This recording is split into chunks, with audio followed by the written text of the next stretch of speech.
se dio durante el periodo neoliberal, pues es que no se impulsó la economía formal lo suficiente, porque se abandonó la actividad productiva en general. Hablando del campo y hablando de la autosuficiencia, la apuesta era a comprar todo lo que se consumía en México. Se decía, en un mundo globalizado no hace falta ser autosuficientes, podemos comprar afuera lo que se necesite. Eso fue lo que prevaleció como política en el sector energético, vender petróleo crudo y comprar gasolinas. Y lo mismo en el caso de los alimentos. Y lo mismo en la industria, en la manufactura, en todo. Y por eso perdió fuerza el sector formal y no había fomento a la actividad productiva. El Estado no promovía el desarrollo. Una política industrial. Nada. Llegaron a decir que la mejor política industrial era la que no existía. Lo dijo un secretario de Economía o de Industria, creo que fue Serra o alguno de ellos. Por ahí está el dato. A ver, busquen la información. Para los jóvenes, pues, la mejor política industrial es la que no existe. Un secretario. Les voy a dar otra, ¿no? Bueno, la de ASPE, que es conocida. Esa es de que no hacía falta producir en México, porque en un mundo globalizado podíamos comprar lo que necesitáramos en el extranjero. Ese es ASPE. Y un genio reciente, secretario de Economía, con cuño de Salinas de Gortari,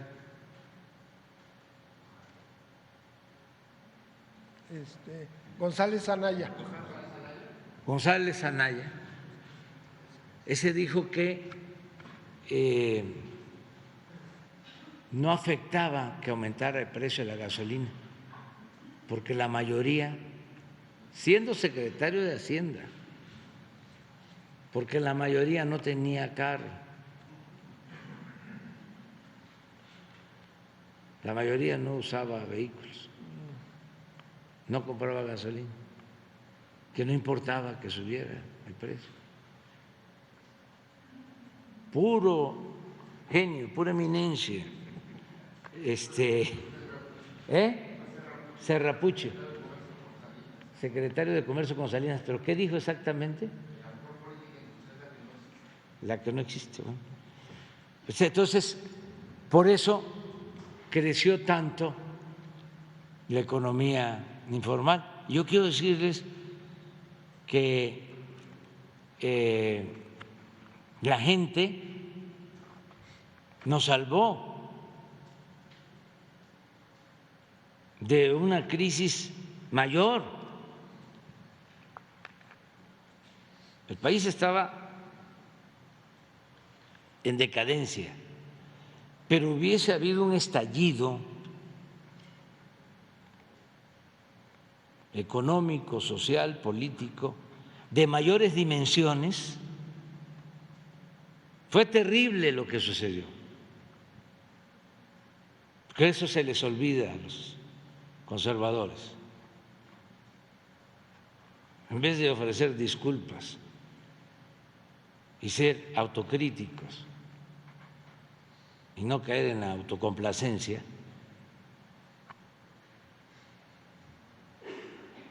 en vez de eso, se les olvida de que si no ha sido por la gente que empezó a buscarse la vida como podía, a salir a vender a la calle,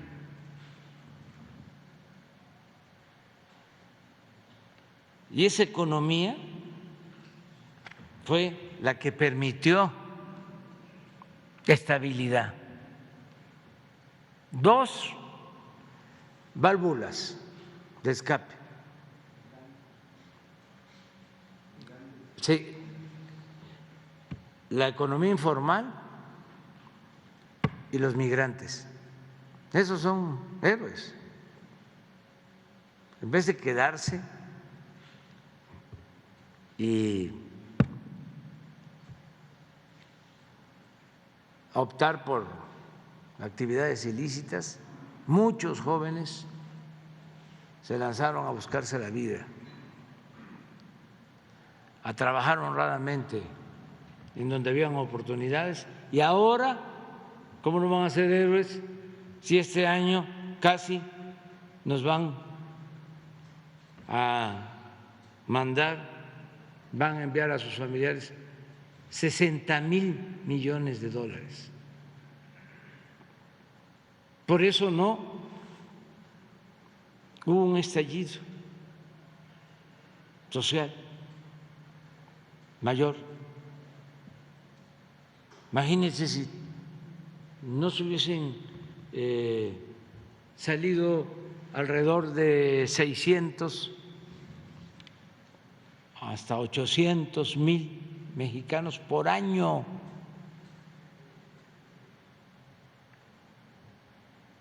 a buscarse la vida. ¿Qué hubiese pasado con el país?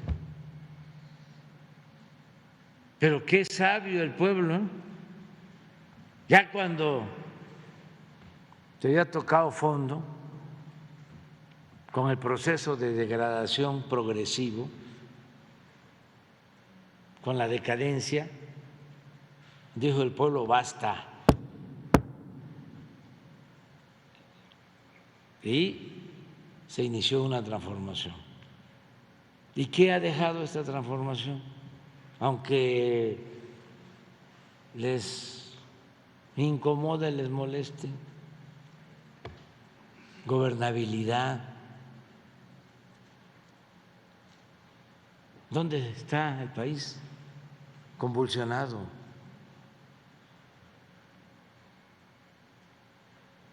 Tenemos estabilidad económica.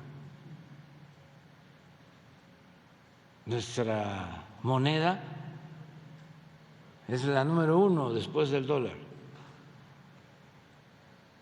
en el mundo.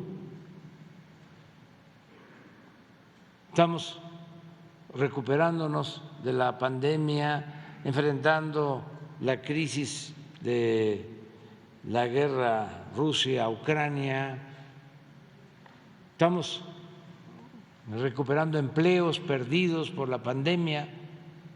¿Por qué no pones el reporte de hoy? Aquí está el director del Seguro Social por el tema de la formalidad, los empleos formales.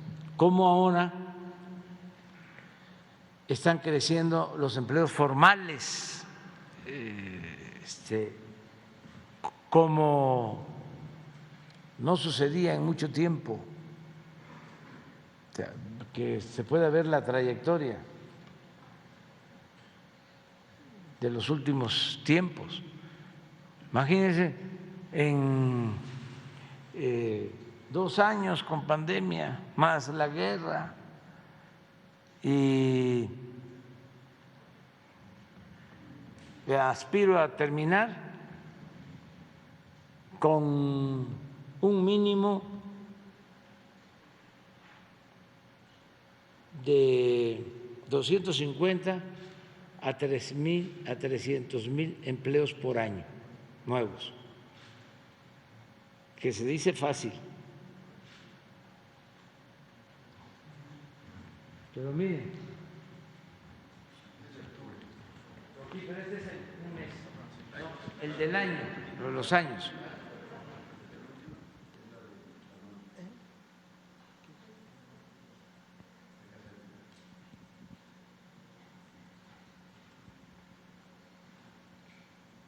Esto es muy importante. Entonces, si hay opciones, mire esto. Aquí entramos.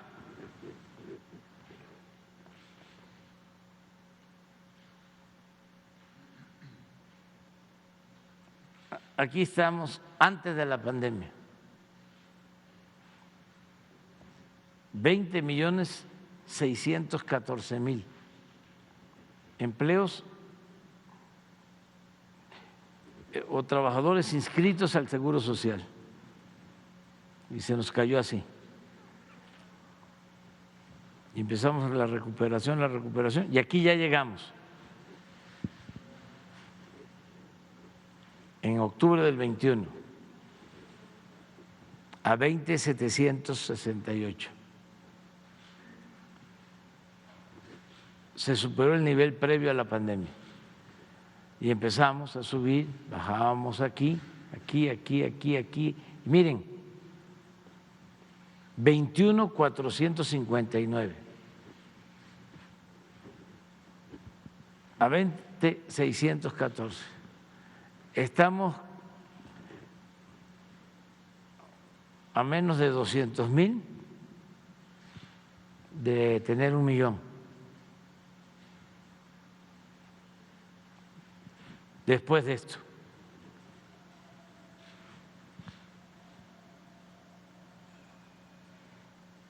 Entonces,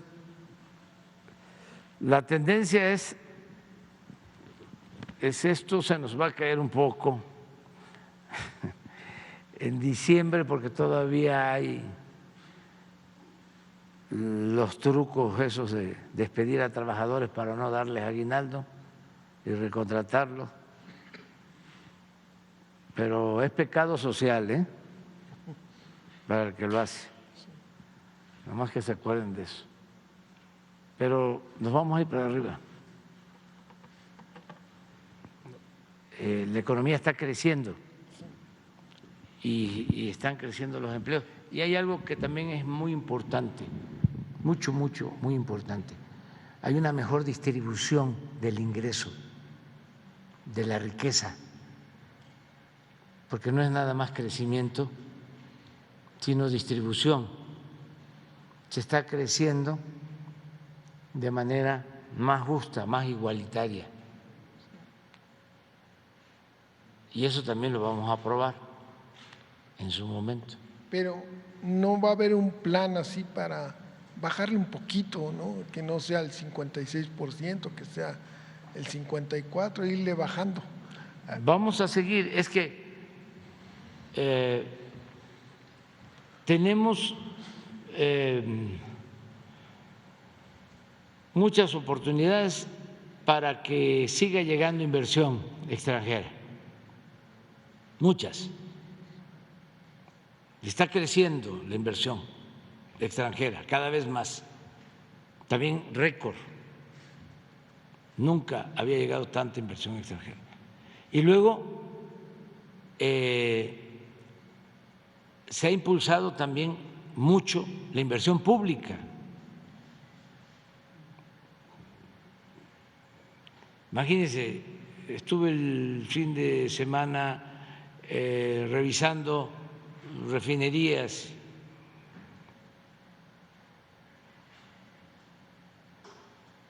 como 40.000 empleos, solo en refinerías, hasta ahora, pero va a llegar a 50.000 empleos. El Tren Maya va a demandar como 200.000 empleos adicionales y sobre todo la inversión extranjera que va a continuar llegando.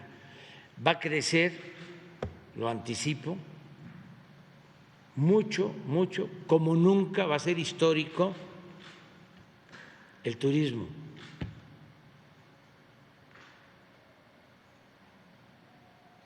Ahí tenemos muchas posibilidades de crecimiento. Entonces, Todo esto significa formalidad. El tren transísmico, las aduanas y muchas obras más que están en proceso. Entonces, sí que es empleo formal, porque no puede trabajar una empresa que tenga un contrato con el gobierno si no tiene a sus trabajadores inscritos con seguridad social, es decir, si no son trabajadores formales. Pero sí, tienes razón, creció muchísimo la economía informal, pero al mismo tiempo fue una bendición, porque fue la forma en que la gente resistió y los migrantes, que nos ayudó muchísimo. Si no hubiese habido un estallido social. Es más, no exagero, no les va a gustar a mis adversarios conservadores, pero si no se hubiese dado el cambio y hubiese seguido lo mismo, el país estaría hundido, pero no solo con mayor crisis económica y de bienestar social, sino con muchos conflictos. Se enojan algunos, ¿no?, que por qué se dan las becas, que los muchachos utilizan el dinero para tomar sus caguamas, que son unos flojos, ninis, que por qué se ayuda a los campesinos flojos con el Sembrando Vida. No saben, primero, que el pueblo de México es muy trabajador. Eso no lo aceptan porque tienen una mentalidad conservadora de hacendados porfiristas. Tienen la idea de que el pueblo es flojo y que si hay pobreza es porque la gente no trabaja. Y eso es completamente falso. Y el ejemplo mejor son los migrantes. ¿Cómo se van y hay oportunidades y nos envían 60,000 millones de dólares? Si el pueblo de México fuese flojo, indolente, no saldría adelante en ninguna parte. Pero esto es lo que piensa, concibe uno de los escritores más famosos de letras libres. Y así piensan muchos. Por eso no me arrepiento de haber dicho, de haber utilizado en el grito para recordar el no a la corrupción, el no al clasismo, el no al racismo. Hay muchos que ni siquiera son fifí, pero se sienten superiores y se enojan. No, tú eres aspiracionista, o sea, estás en la lista, ¿no? Pero todavía no te toca. Y he llegado a la conclusión de ¿por qué tanto coraje? ¿De dónde viene? Y ese odio. si no se les perjudica en nada el racismo. Porque imagínense una formación clasista, racista, que de repente es cuestionada.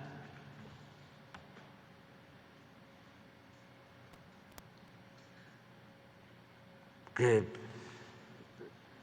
se piensa que si se llega a nivel de posgrado, de maestría, de doctorado, ya se es superior, es como un título nobiliario. No, eso no es necesariamente cultura. Eso puede ser educación, pero no cultura. Y el sentirse superiores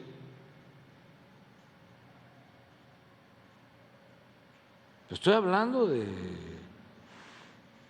intelectuales, racistas, clasistas. Ese es el coraje. ¿Cómo los nacos van a estar en el poder? Los chintos.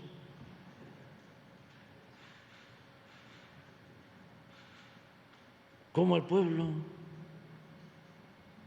La chusma.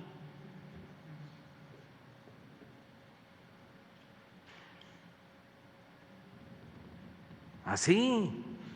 Además hay expresiones de ese tipo.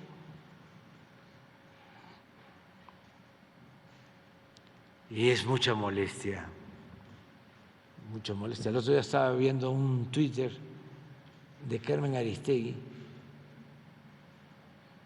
Imagínense cómo decía un crítico ruso de literatura, Bielinsky, criticando a Gogol, decía: no cabe duda que cuando una persona se entrega por entero a la mentira, pierde hasta la imaginación y el talento. Ya cuando se cae en la deshonestidad, se pierde imaginación, se pierde talento.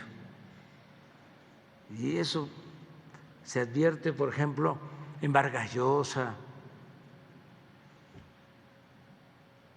Ya no vuelven a tener la creatividad de antes, porque ya se volvieron de la realeza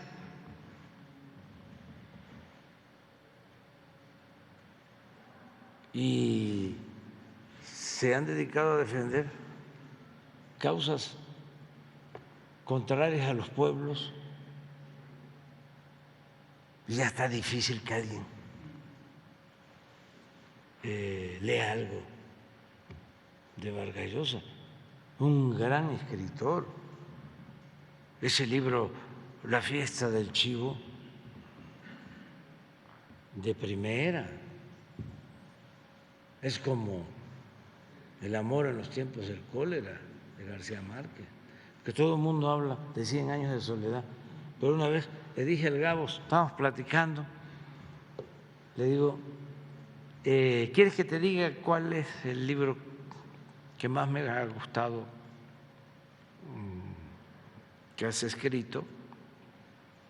Dice: yo te contesto, El amor en los tiempos del cólera. Sí, él mismo lo sabía, pues eso, un buen escritor, lo sabe. ¿Por qué no pones el Twitter de donde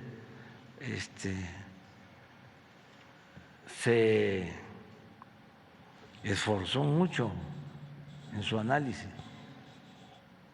en donde está Tatiana, en el aeropuerto.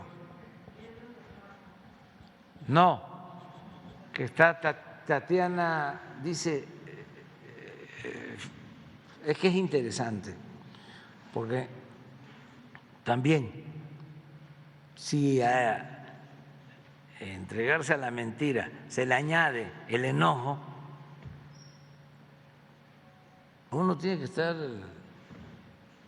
sereno, tranquilo,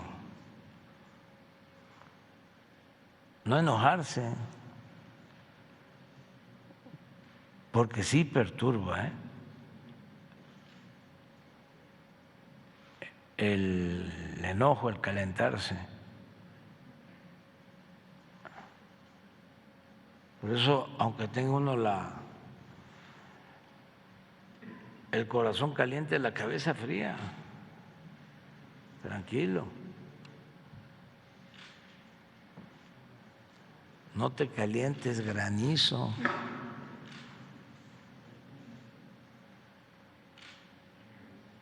Es que es interesante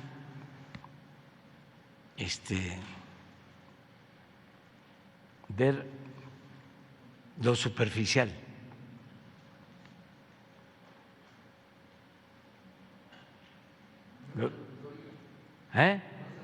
No, es parecido, porque pues están así como actuando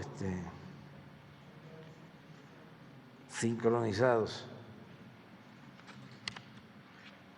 Son bastante, muy enojados. Por lo mismo, porque se está llevando a cabo la transformación.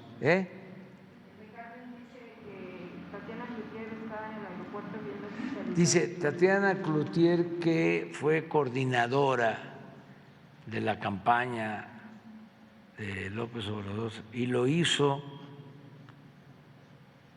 triunfar, algo así.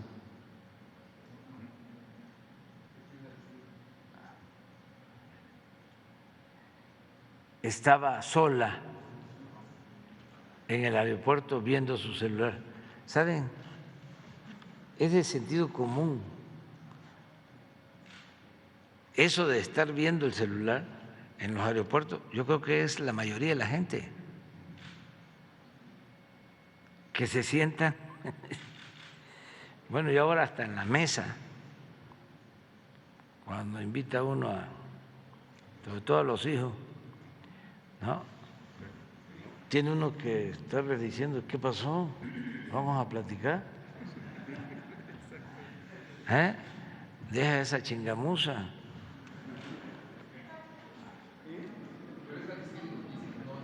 Aristegui Noticias, sí. ¿Pero no la misma?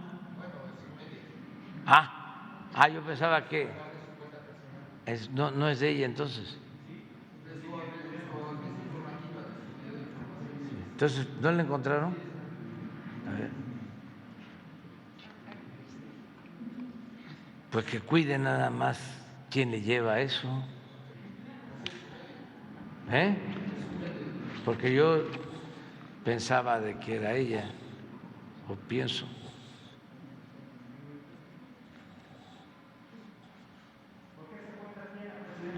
Dice a la jefa de campaña presidencial que llevó al poder a López Obrador, Tatiana fue clave, importantísima, nos ayudó mucho, pero al poder nos trajo el pueblo.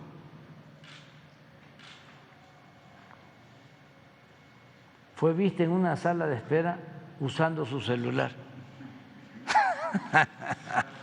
Bueno, adelante.